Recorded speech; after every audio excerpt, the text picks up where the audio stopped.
everybody. Welcome to the 2021 International eConference on Religious Trauma. My name is Dr. Darren Slade, and I'm the president of the Global Center for Religious Research, which is hosting this year's academic conference.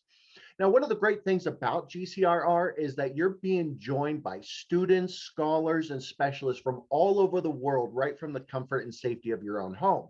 Now, something significant to note is that the Global Center for Religious Research has established the world's very first and most comprehensive psychiatric research group to study the causes, manifestations, and treatment options for those suffering from religious trauma. And GCRR has actually built a team of approximately 30 psychiatrists, therapists, sociologists, university professors, religion scholars, and PhD candidates from all over the world, all who specialize in the field of trauma research. Now, if you are a specialist and would like to join this international team, just reach out to GCRR through our website and we can give you more information there.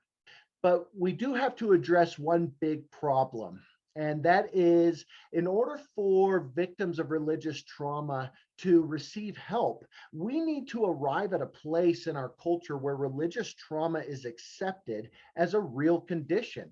Unfortunately, the academic study of religious trauma remains in its infancy, especially when compared to other studies in mental health.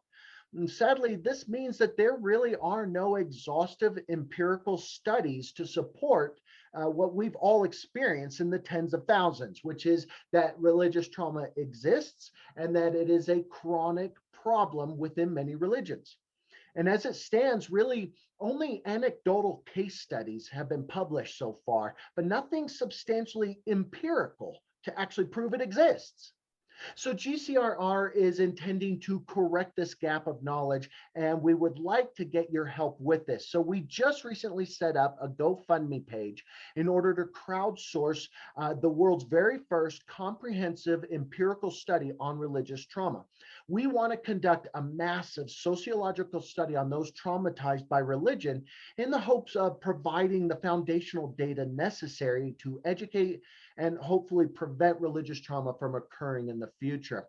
And you may be asking, why are we crowdsourcing this on GoFundMe?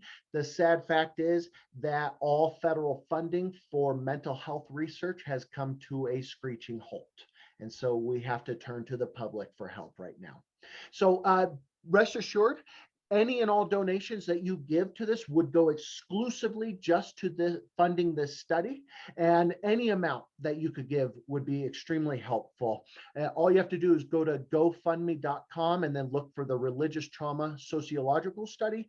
And at the very least, please share this GoFundMe page across all your social media platforms so we can get the word out about this very important research project. And with that said, I am very pleased to be able to introduce a good friend of mine and our next presenter, Kelby Bibler. Now, Kelby is going to talk today on the Entheogenic Therapies for Religious Trauma and Disaffiliation, a phenomenological argument. So he was raised in Dallas, Texas. Kelby graduated from Belmont University with a BS in political science and a minor in philosophy. Before arriving at Boston College to pursue his graduate degree in philosophy, he spent a term at the Library Fellowship in Weymouth, Switzerland, and where he's hoping to kind of expand on his interest in phenomenology and comparative mysticism. Kelby's research and career interests lie at the intersection of contemporary continental philosophy and religion, with a particular focus on phenomenology, the philosophy of mind, and liminal experiences. This summer, he'll be presenting his research in the relationship between narratives of death and authenticity at the London Center for Interdisciplinary Research, and on the phenomenology of prayer at the Polis Institute in Jerusalem. And in his free time, Kelby enjoys walking and traveling with his wife, Ella. So we're so lucky to have him today. Thank you so much, Kelby, for doing this. I will turn it over to you. You have the floor. Perfect. Thank you so much, Darren. Yeah, I'll just jump right in. We've got a lot to cover. And yeah, I'm very passionate about this topic, so I'm excited to dialogue with you all as well. Let me go ahead and share my screen so I can get my PowerPoint up.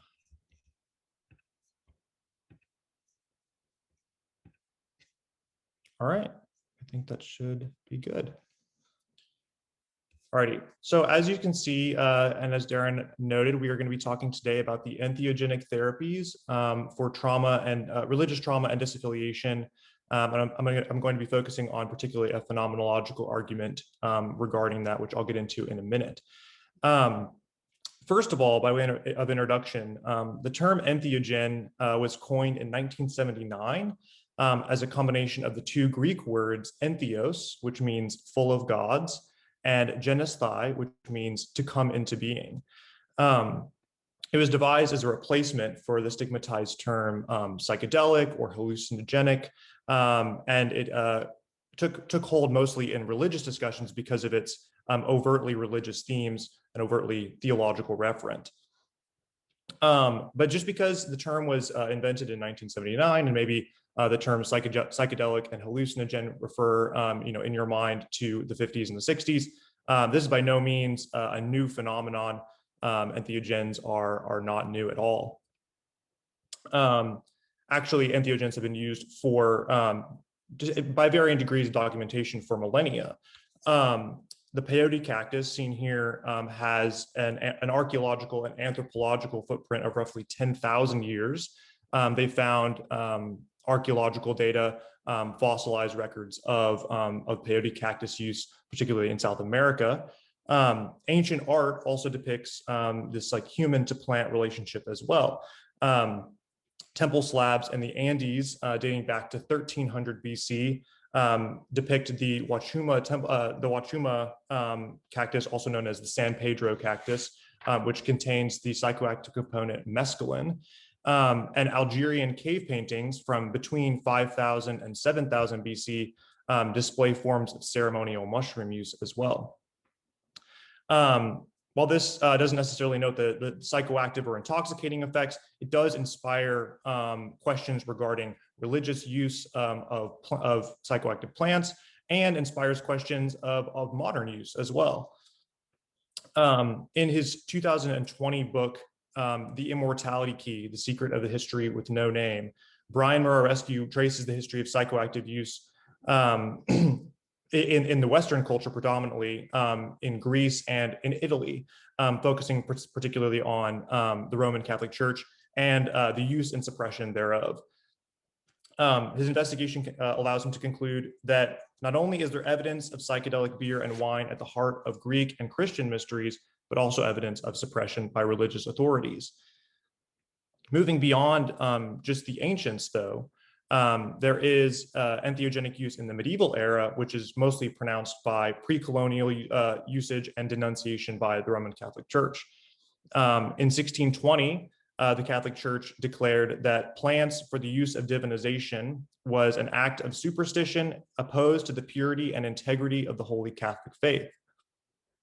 Also, there was the, notably though, there some of the religious ceremonies with these plants did survive predominantly in tribal cultures. However, in the post-colonial era, there was only the incorporation for indigenous practices allowed from the Catholic Church, usually used to kind of indoctrinate conversion to the new settlers, or to the old tribes, but with limited use for the new settlers. Going back to Europe, however, they were considered largely fringe with the witch trials and new advances in medical science. The Catholic Church continued to kind of berate the substance use, specifically from a religious perspective. It wasn't until the 1950s when the synthesization of lysergic acid diethylamide, which better known as LSD, and then the Western rediscovery of psilocybin from a Mexican shaman named Maria Sabina, where these psychoactive components reinvigorated into the Western dialogue. Actually, those two scientific advancements prompted 3 Harvard psychologists to conduct the Harvard Psilocybin Project, which attempted to induce mystical experiences specifically from psilocybin, which is the active component in psychoactive mushrooms. With the American government replacing the church in their control shortly thereafter, Again, the relationship between entheogens and religions in the West drifted again into obscurity. Today, however, we seem to be witnessing another resurgence with advocates in the courts and in religion simultaneously cutting back on war on drugs, the war on drugs policies and whatnot. We're seeing expanding research in neuroscience, therapy, addiction treatment, palliative care, and it seems like almost every day that entheogens are in the news. In fact, I think I just saw an article a couple of weeks ago on the front page of the New York Times that was advocating for psilocybin and MDMA use in PTSD and depression therapy. So, given these kind of moving parts, modern moving parts, the possibility for entheogenic therapies is once again moving into the limelight, and so I wanted to bring this to you all to discuss today. I don't want to warrant any kind of premature confidence or some kind of call for a magic pill or a wonder drug, but I do want to make the case for the incorporation of these plants and correcting some of the causes and amending some of the effects of religious trauma and disaffiliation. So for that reason, I'm going to particularly outline some recent scientific advancements that denote the therapeutic import of entheogens, make a phenomenological argument, which means one that's based on experience rather than like a purely theoretical analysis for their incorporation in religious dialogue. And I'm going to frame the potential role in healing religious trauma and disaffiliation. So with that, let's jump into the scientific advancements. Several scientific discoveries regarding entheogens are noteworthy, particularly in the field of religious trauma. There we go. First of all is that pertaining to the default mode network, which is a slightly contested network of linked brain structures where entheogen seems to have the most profound effect. According to Michael Pollan, who is a best-selling author, and he's the co-founder of the UC Berkeley Center for the Science of Psychedelics, the default mode network is most active when we are engaged in higher-level metacognitive processes, such as self-reflection, mental time travel, mental constructs, moral reasoning, and theory of mind, particularly the ability to empathize. Also included in these metacognitive processes, however, are the mind's relationship to the divine, worship, and spiritual processing.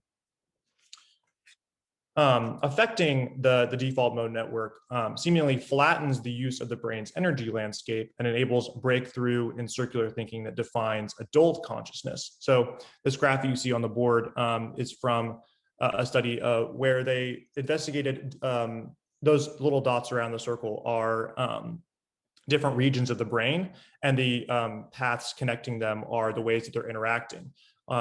Part A is the ways that these regions of the brain are interacting prior to inducement by psychoactive or entheogenic substances, and part B is afterwards. So you can see that there are a lot of new connections being made. There is a pronunciation of old connections, and so this is what we mean when we're talking about the default mode network being disrupted by entheogenic use.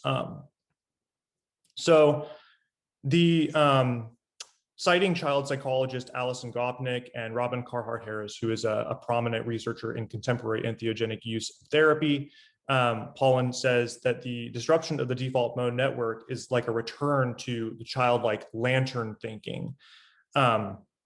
Specifically, lantern consciousness is indicative of like a young childlike brain where more attention is widely diffused, allowing for children to take in information from virtually anywhere in their field of consciousness. This contrasts to an adult, more spotlighted consciousness, which focuses on specialization and shortcuts familiar or unnecessary information. So while this return to childhood may seem counterintuitive or not always advantageous, breaking out of the spotlight consciousness can be particularly therapeutic. As Pollan again notes, mental illnesses like depression, anxiety, obsessive compulsive disorder, addiction often derive from cognitive rigidity and the inability to disrupt these circular processes of thinking, of repetition, of rumination on things of the past. Additionally, lantern consciousness is defined by an enchantment or a reconsideration of the world as new or novel, which we'll talk about the effects for that on disaffiliation, religious disaffiliation particularly. Another potentially therapeutic effect is that of ego death or ego dissolution,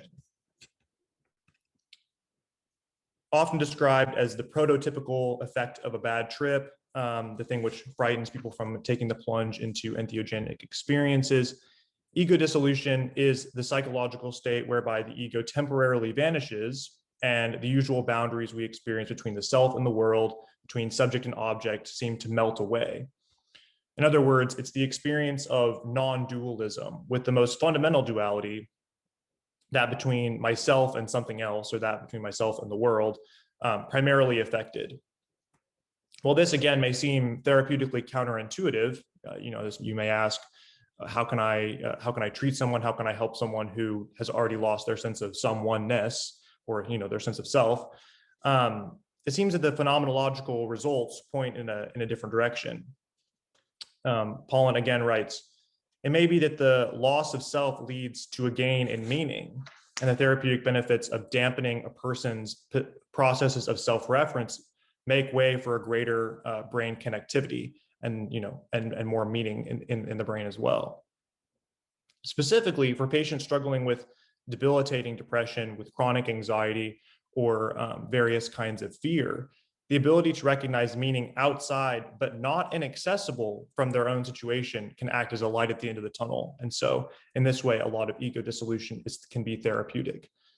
Particularly shamans in South America and in Asian cultures often say that this renunciation of the ego can be incredibly therapeutic for overcoming different kinds of trauma and overcoming different kinds of brain blockage.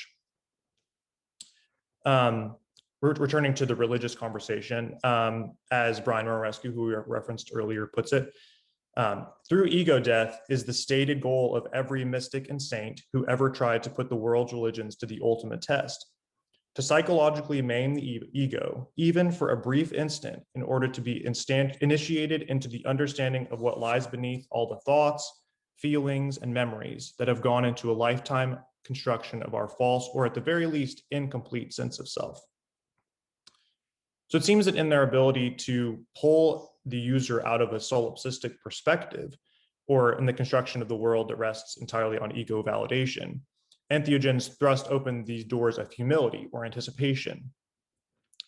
In removing egoicity, or the egocentric thought processes, they occasion maybe the first recognition of the ego and its role in our life. As religious thinker Alan Watts notes, every effort to change what is being felt or seen presupposes and confirms the illusion of the independent knower or ego. In the mystical experience, and I would argue in the entheogenic one as well, the ego begins to be seen as a transparent abstraction. Because the ego regularly controls our experiential input and output, to temporarily disable its totalizing grip can permit the realization of subconscious feelings and drives, and those things that are often relegated to inexpression by trauma and disaffiliation. This concept brings us to the final scientific interest that I'll note, which is the role of set and setting. There we go. Here we can see a picture of the psilocybin experiments being done at Johns Hopkins University. That's a kind of a typical picture of what you would see of a more therapeutic approach to entheogenic research. Going back to set and setting, entheogenic shamans, therapists, advocates have used these terms for decades now. Set denotes the proper mindset one is in, particularly one of openness to the experience, one removed from immediate stress or danger. That's why you can see on the left side here that the person is relaxed, the person has the eye mask on to remove any external stimulus that might be fearful or harmful. Setting also implies the place and the people in whose presence the substance is administered. That's more indicative of the setting here. Psychiatrist Bill Richards, who works at the Johns Hopkins University, says, it is clear that psilocybin in dosage adequate to change in consciousness can never be responsibly administered as a medication to be taken independent of preparation and careful attention to powerful variables of set and setting. The reason for such a particular rule is that while entheogens are, with very few exceptions, non-addictive, the type and degree of experience that they can induce is unprecedented and potentially fearful. Additionally, because entheogenic substances tend to put the user in a higher state of impressionability, pre-attention to set and setting is vital for the mitigation of further trauma or for improper care of the user. Overall, we need to talk about the precedence of experience as such and attend to a view towards therapy and ensure security. So that's why set and setting are particularly important from a therapeutic perspective. Here in the precedence of experience note, we see like a precursory charge to a phenomenological argument, which is that entheogens allow for an affirmation of experience in a way that we seldom do. We often don't allow ourselves to understand the experience as such. We usually contextualize it, especially regarding ourselves. It's easy for us to point to a person and say, oh, well, you just need to experience things. You need to be in the moment, but we rarely give ourselves that liberty. So by allotting this space for the emergence of subconscious feelings and drives and ideas, entheogens seem to catalyze a religious attitude of love, but directed back towards oneself. Additionally, by introducing potentially difficult encounters like death or ego dissolution or self-renunciation, entheogens act as a safe way to potentially experience and overcome the unknown. This is why it's so beneficial in palliative care. Because humanity often validates and gives precedent to experience or verifies things by experience, a therapeutic tool that seems to activate an experience rather than pacifying symptoms cannot be overlooked in a therapeutic sense. So this is going to take us to the religion and mysticism overlap, which is fascinating. So while the scientific data do have a lot of therapeutic interest, now moving into the context of this conference, the overlap between religious attitudes is great. In his article, "Do Drugs Have Religious Import?" The renowned religious scholar Houston Smith asks whether and how the experiences induced by drugs differ from the religious experiences reached naturally in mystical encounters. He concludes that given the right set and setting, again, a note to those things, the drugs can induce religious experience indistinguishable from experiences that occur spontaneously. And then he provides several points of religious reference to support further investigation, which I'll make note to a few of those right now.